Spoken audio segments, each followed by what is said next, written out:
Morning కార్యక్రమం అది కాదు, మా సుజిత్ కూడా అలా వాకింగ్కి తీసుకెళ్ళాడు. నేను ఎక్కడ పరిగెట్టేస్తానని చూసి అంత గట్టి తిప్పి కొట్టుకున్నాడు. ఆగా ఇక్కడ చూస్తాడు, స్మెల్ చూడండి నాకు ఇక్కడ నచ్చలే నాకు ఇక్కడ.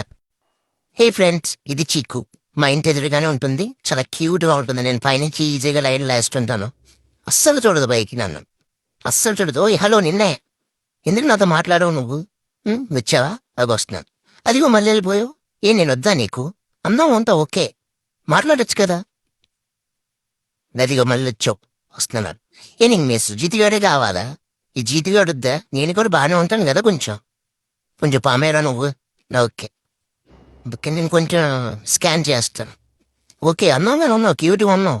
మరి కాస్త నన్ను నాతో మాటలు. నేను కూడా మగాన్నే, మంచి మగాన్నే నేను కూడా. పోనా నువ్వు వద్దు, గుడ్ బై. ఏటో ఆ చిక్కుగాడు కూడా నన్ను దాగట్లేదు. ఈ బ్యాచులర్ నా కొడుకులతో తిరిగి నా బతుకుడు బ్యాచులర్ గానే మిగిలిపోతుందేమో. అదేవిడే దిక్కు నాకింకా.